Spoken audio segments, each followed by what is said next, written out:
নমস্কার, আপনি শুনছেন TV9 বাংলার পডকাস্ট কানে কানে। আর আমি পিউ বলছি। এই পডকাস্টের বিষয় ঝগড়া নয়, সুস্থ সম্পর্কের চিহ্ন যৌনতাই। দম্পতিদের জন্য বিশেষ টিপস। সুস্থ সম্পর্কের নেপথ্যে গুরুত্বপূর্ণ ভূমিকা থাকে যৌনতার। যদিও অধিকাংশ দম্পতি সম্পর্কে যৌনতাকে আড়াল করে রাখেন। বিষয়টি নিয়ে খোলামেলা কথা বলা তো দূরে থাক, উচ্চারণ করতেও যেন কুণ্ঠা বোধ করেন।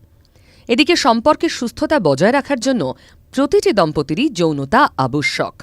সব দম্পতিরই কর্তব্য তাঁর সঙ্গীর ফ্যান্টাসি, যৌন চাহিদা এবং প্রত্যাশা পূরণ করা।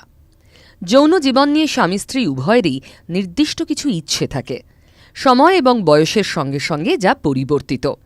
আর তাই চেষ্টা করুন বয়স থাকতেই নিজেদের এইসব যৌন ফ্যান্টাসি পূরণের। জোর করে নয়, যৌন মিলন হোক আনন্দের, নইলে সম্পর্কে অন্যরকম প্রভাব পড়ে, ভুল বোঝাবুঝি বাড়ে। দম্পতিদের জন্য রইল বিশেষ সেক্স টিপস। নিজের চাহিদা স্পষ্ট করুন। সঙ্গীর কাছ থেকে আপনার প্রত্যাশা যেমন স্পষ্ট করে নেবেন, তেমনি তিনি কি চাইছেন তাও জানতে ভুলবেন না।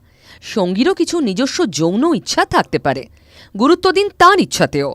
বিছানায় একক উত্তেজনা নয়, তা তৈরি হোক দুজনের মধ্যেই। নিজেদের ফ্যান্টাসি নিয়ে খোলাখুলি কথা বলুন, এতে দূরত্ব কমবে, দুজনের কাছেই উপভোগ্য হবে যৌনতা।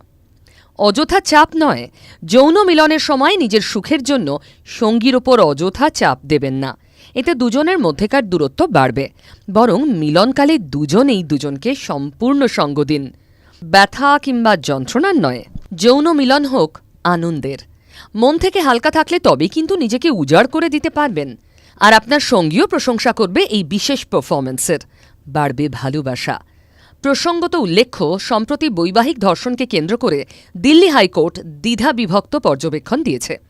গত সপ্তাহে দিল্লি হাইকোর্টের ডিভিশন বেঞ্চের দুই বিচারপতি ভিন্ন মত পোষণ করেছেন। বিচারপতি রাজীব সাকধের বৈবাহিক ধর্ষণকে অপরাধ হিসাবে গণ্য করার পক্ষে মত দেন। বিচারপতি হরিশঙ্কর তাঁর সঙ্গে সহমত পোষণ করলেন না। মামলাটি এবার সুপ্রিম কোর্টে যাবে। ঘনিষ্ঠতাকেই দিন অগ্রাধিকার। ব্যস্ত জীবনে কারোরই নিজের জন্য বিশেষ সময় থাকে না। দিনের শেষে ক্লান্ত শরীরটাকে কোনো রকমে বিছানায় এলিয়ে দিতে পারলেই হলো। সেখানে না থাকে সেক্স, না কোনো উত্তেজনা। এভাবে দিনের পর দিন চলতে থাকলে যৌন ইচ্ছেটাই মরে যায়। আর তাই দিনের শেষে কিছুটা সময় একে অন্যকে জড়িয়ে থাকাটাও খুব গুরুত্বপূর্ণ। সেই সময়টা থাক শুধুই একান্ত। যাবতীয় ফোন, সোশ্যাল মিডিয়া থেকে দূরে সরে আদুরে আলাপ সারুন নিজেদের মতো করে।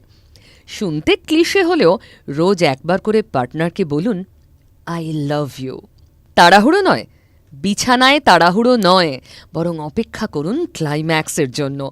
শরীরের প্রতিটি অঙ্গকে নিজে অনুভব করুন, অনুভব করান সঙ্গীকেও। নিজেদের মধ্যেকার সংবেদনশীলতা যত বাড়াতে পারবেন, ততই বাড়বে উত্তেজনা। তবেই সম্পূর্ণভাবে উপভোগ করতে পারবেন যৌনতা। সতর্কীকরণ: এই পডকাস্টটি শুধুমাত্র তথ্যের জন্য, কোনো ওষুধ বা চিকিৎসা সংক্রান্ত নয়। বিস্তারিত তথ্যের জন্য আপনার চিকিৎসকের সঙ্গে পরামর্শ করুন। আপনাদের কেমন লাগছে TV9 বাংলার পডকাস্ট কানে কানে? কমেন্ট বক্সে প্লিজ লিখুন। সেই সঙ্গে সাজেশনস দিন কী কী বিষয়ের ওপর পডকাস্ট শুনতে আপনি আগ্রহী। শুনতে থাকুন কানে কানে।